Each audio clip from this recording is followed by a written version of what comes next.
père est né à Biarritz, il était électricien et il s'est engagé dans la marine quand il était jeune sous les sous-marins.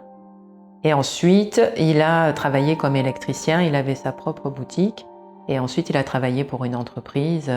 Voilà. Il s'est marié avec ma mère en 69 et je suis l'unique enfant qu'ils ont pu avoir ensemble. Ils ont divorcé quand j'avais 9 ans. Mon père habitait à Biarritz, ma mère aussi habitait à Biarritz, et donc je faisais un coup chez mon père, un coup chez ma mère, voilà, mais tout se passait à peu près bien. Et puis jusqu'au jour où ma mère, qui s'était mise avec un autre homme, a décidé de se séparer et mon père est venu la chercher. C'était le 14 décembre 1985. Mes parents se sont remis ensemble. Voilà, mon père était super content. Et voilà, lui, il travaillait toujours dans son entreprise d'électricité. Maman, elle n'avait pas de travail.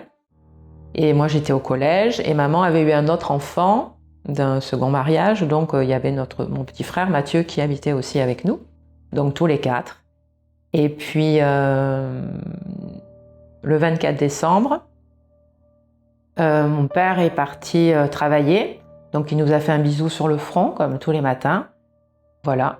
Et puis, 1 heure après, on a frappé à la porte. Donc, ma mère avait très peur, comme elle s'était séparée du père de mon frère et que ça se passait pas super bien. Elle m'avait demandé d'aller ouvrir, donc j'ai ouvert la porte et là, il y avait 2 messieurs en imperméable devant moi qui m'ont dit « On est de la police, est-ce qu'on peut voir ta maman ?»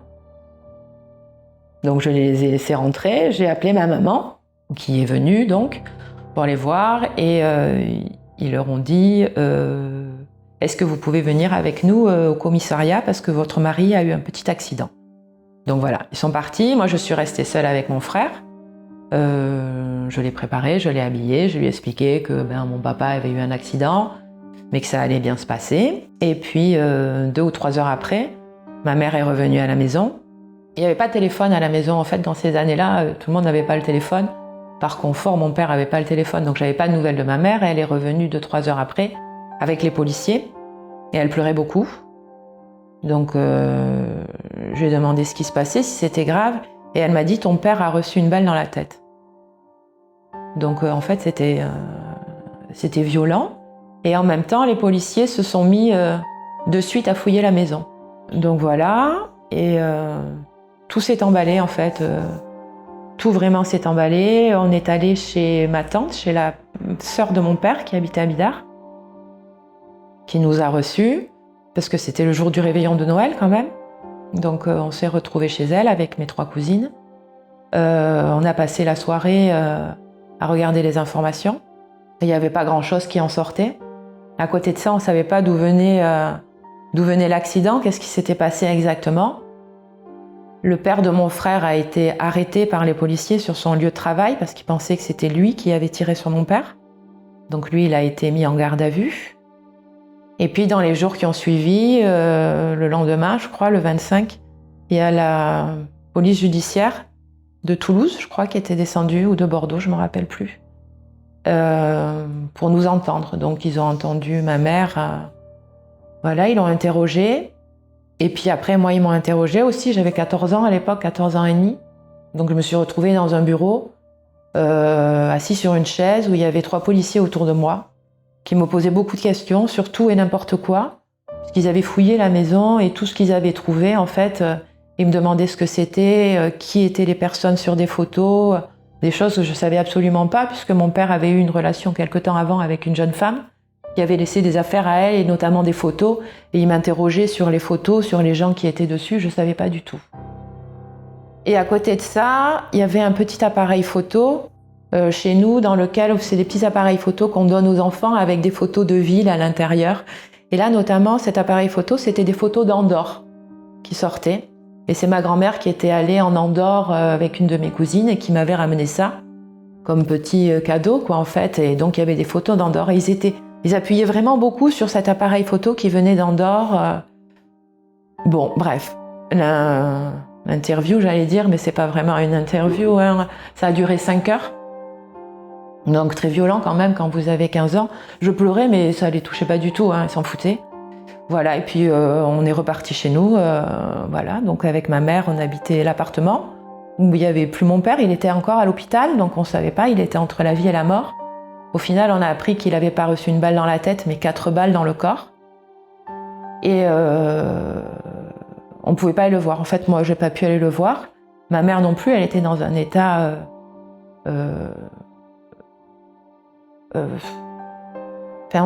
on était assommés en fait par l'histoire.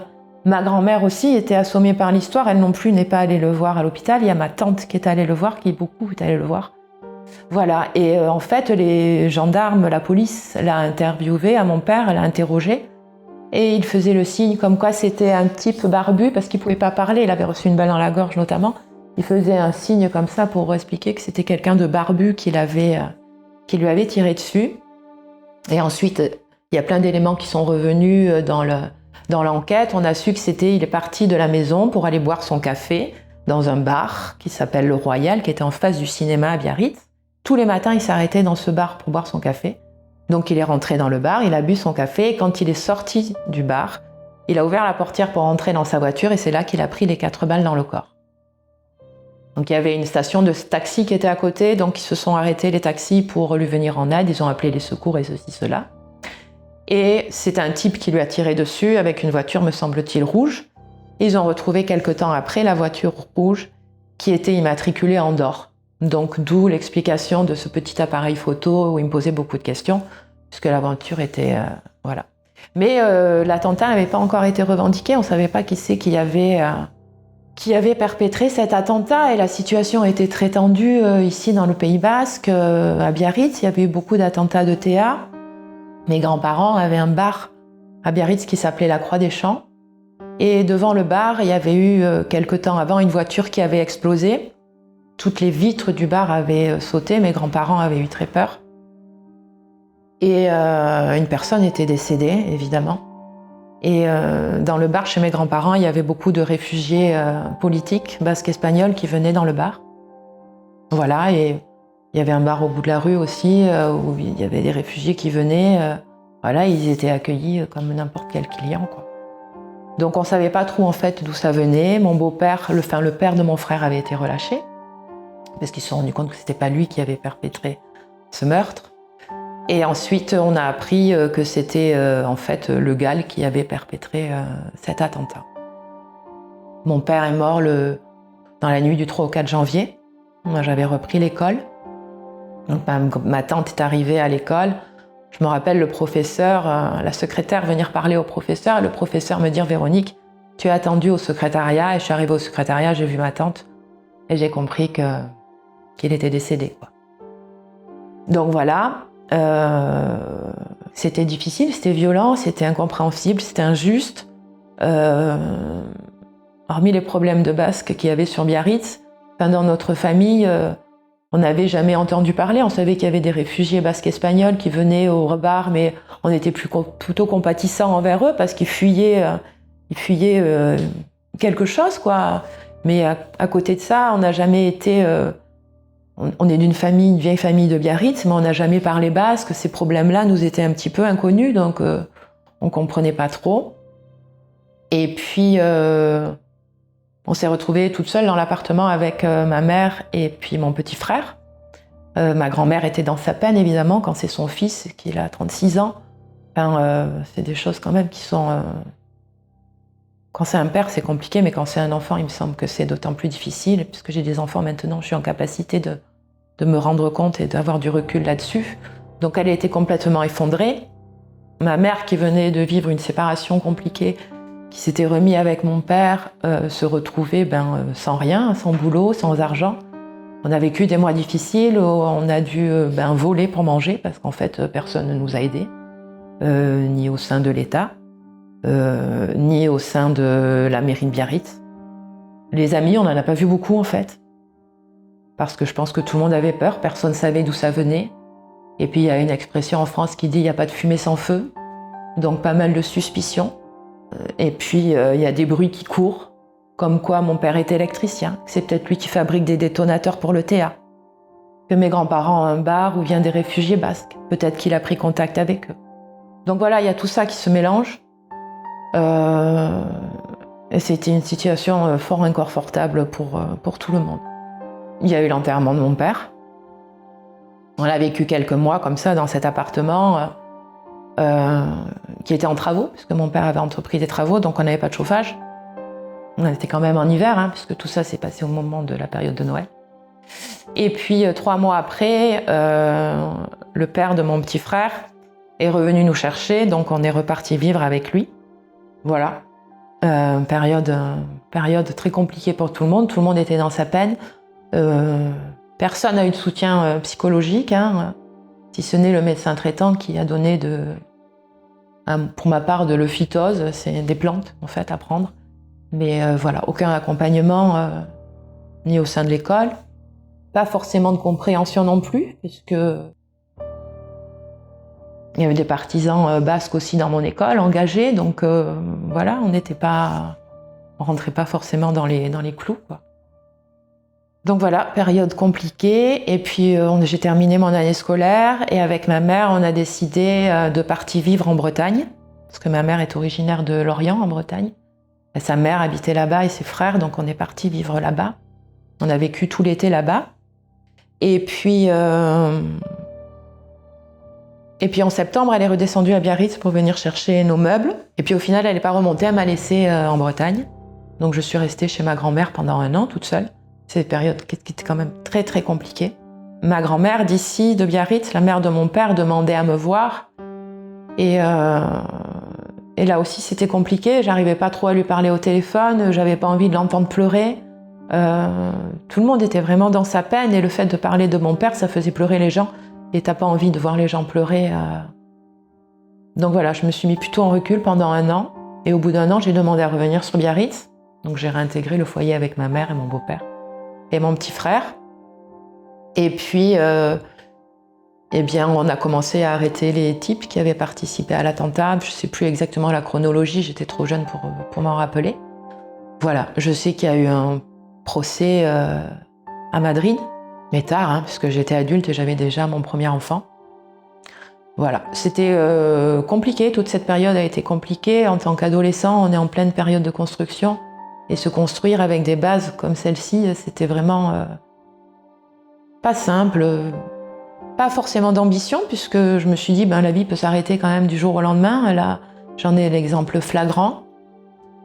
Parler de cette histoire était compliqué parce que on n'allait pas trop chez les psychologues et tout ça. Enfin, chez nous, ça s'est pas fait. En parler à ma famille, non, j'avais pas trop envie de remuer. On a l'impression de remuer un peu le couteau dans la plaie. Dès qu'il y a des réunions de famille un peu plus grandes avec les mariages ou comme ça, on vous présente et on dit c'est la fille de Robert. Donc c'est pas Véronique, c'est la fille de Robert et clac, vous avez cette chape qui est quand même sur vous et il y a, je sais, même si c'est de l'empathie que la personne envers vous, on vous enferme un peu dans ce rôle de victime et c'est compliqué de s'en sortir. Voilà, ma grand-mère s'est renfermée quand même pas mal sur elle-même. Elle était en dépression, mais qu'elle a nié pendant des années. Jusqu'à sa mort, elle a nié qu'elle était en dépression. Donc voilà, ma tante et mon oncle ont eu leur couple qui ont volé en éclats. Enfin, tout le monde a été... ça a touché vraiment tout le monde. Et puis j'ai eu la chance d'avoir mon premier enfant, après une jeunesse un petit peu perturbée quand même. Voilà, pas mal de fêtes, pas mal d'alcool, pas de drogue, parce que je suis épileptique, donc je ne prenais pas de drogue. Mais enfin voilà, un petit peu borderline quand même. Et puis j'ai rencontré un garçon avec qui voilà, j'avais quand même une certaine connexion. Je suis tombée enceinte. On s'est séparés peu de temps après l'annonce de la grossesse, au bout de 4 mois. J'ai eu mon premier enfant et ce premier enfant m'a donné envie d'aller un petit peu plus loin, de reprendre ma vie en main, de me dire que en fait, j'étais pas que victime, mais je pouvais être aussi actrice de ma vie. Et à partir de là, voilà, j'ai su évoluer, j'ai su rencontrer les bonnes personnes. J'ai rencontré la personne avec qui je suis à l'heure actuelle, avec qui nous avons eu 2 autres enfants. On a monté un commerce sur Biarritz. J'ai réussi à m'ouvrir grâce à ça, puisqu'évidemment, j'étais hyper introvertie, hein, de par mon histoire et de par ma façon d'être aussi au départ. Mais du coup, ça m'a aidé quand même à pouvoir m'ouvrir. Et puis, voilà, la conséquence derrière, c'est que ma mère est tombée en dépression grave. Elle était sous cachet, beaucoup de cachets. Elle a mélangé l'alcool avec. Donc, ça a été compliqué, hein, le reste de l'adolescence, voilà. Et elle est tombée malade. Elle a eu 3 cancers consécutifs. Je l'ai accompagné avec mon frère jusqu'à son décès en 2013. Et c'est difficile quand on arrive à un peu plus de 40 ans, on a perdu son père et sa mère, on n'a plus trop de repères, à part sa famille qu'on a créée. J'ai toujours dit à ma grand-mère, j'aurai un château un jour. Mon château, c'était mes enfants, ma famille, je l'ai créé, je suis contente. Mais ça n'empêche qu'on est toujours à la recherche quand même de ces bases, de quelque chose qui vous accroche, qui vous tient. Et j'ai commencé le yoga. Ça m'a apporté pas mal de bien, pas mal de... Voilà, je me suis sentie bien avec cette discipline. J'ai voulu aller plus loin pour étudier un petit peu la philosophie du yoga. Donc sans être devenue hindouiste ni bouddhiste, parce que je suis catholique de formation, j'ai envie de dire. Ça m'a permis de retrouver aussi un certain ancrage, de reposer les bases et de me sentir bien maintenant dans ma vie. Cette histoire me poursuit quand même. Cette histoire, je ne peux pas m'en défaire en fait. Parce que tout le temps, depuis que c'est arrivé, tout le temps ça me rappelle à elle. Donc il y a eu les procès consécutifs. Il y a eu la libération des types qui avaient tué mon père. Je l'ai appris par une patronne à moi avec qui je travaillais sur un resto à Bayonne, qui était espagnole et qui m'avait amené le journal El País. Et dans El País, elle m'avait dit « Tiens, regarde, il a été libéré. » Voilà, donc je l'ai appris comme ça. Enfin, j'étais assez estomaquée. Bon, voilà. Aucun soutien de l'État français, je l'ai déjà dit, mais rien n'a bougé.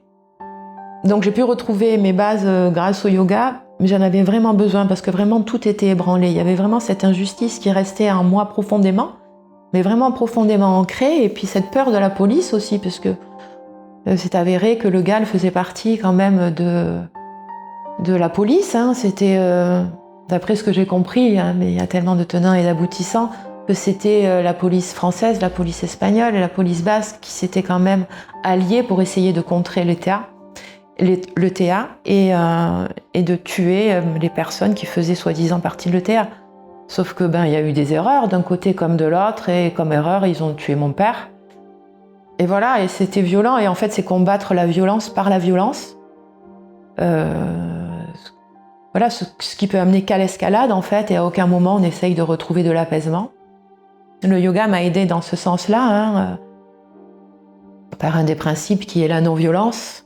Et d'ailleurs, actuellement, je donne des cours dans les écoles de Biarritz, et ça fait partie d'un sujet que j'aborde vraiment avec les enfants, c'est la non-violence par la parole, et la non-violence par les gestes. Je veux être sortie de cette idée de victime, parce qu'en fait, dans l'histoire, je suis qu'une victime collatérale. La victime elle-même, c'est mon père. Et là-dessus, il n'y a eu aucune reconnaissance, en fait. Donc la reconnaissance, si, de l'État espagnol, qui a pris en charge les peines financières qu'ont eu les prisonniers, et donc j'ai été indemnisée grâce à l'État espagnol. Cependant, l'État français n'a jamais reconnu sa participation et n'a jamais reconnu quoi que ce soit par rapport à ces attentats. Et il ne s'est rien passé, ni au niveau national, ni au niveau local. Au niveau de Biarritz, j'ai jamais été reçue par un des élus pour me dire effectivement on reconnaît votre statut ou le statut de votre père qui a été victime, et rien en fait, rien. Et c'était quelqu'un d'impliqué, quelqu'un impliqué militairement puisqu'il était engagé dans la marine. C'était un gaulliste pur, donc c'était quelqu'un qui avait quand même le sens de la République et de l'État français. Et je trouve très dommage que, voilà, qu'il n'y ait rien par rapport à lui, quoi. L'État basque ne m'a rien proposé, sinon m'indemniser si ma voiture avait été endommagée ou si ma maison avait été endommagée. Bon, voilà, j'ai pas trouvé quelque chose à répondre là-dessus. Ce qui m'ennuie un petit peu, c'est que l'État français, qui m'ennuie beaucoup, qui me contrarie beaucoup, c'est que voilà, qu'il soit mort et que personne ne veuille en prendre la responsabilité, ou au moins avoir un geste envers cette personne qui est décédée, comme il y a, je ne dis pas de mettre un grand monument aux morts à Biarritz, mais qui ne serait-ce qu'une stèle ou quelque chose, ou au musée, il y a un musée à Biarritz qui s'appelle le musée du Vieux Biarritz. Peut-être en parler aussi, ils sont pas 50 à s'être fait tuer par le GAL à Biarritz, il n'y a qu'une personne, c'est Robert Kaplan. Donc il faisait partie des anciens combattants, il était porte-drapeau, il allait à tous les défilés qu'il y avait, sur le 11 novembre par exemple. Voilà, je trouve un peu pas normal qu'il n'y ait aucune reconnaissance par rapport à lui, par rapport à ça. La violence n'amène à rien en fait, ça fait qu'engendrer de la souffrance, et ça règle pas les problèmes.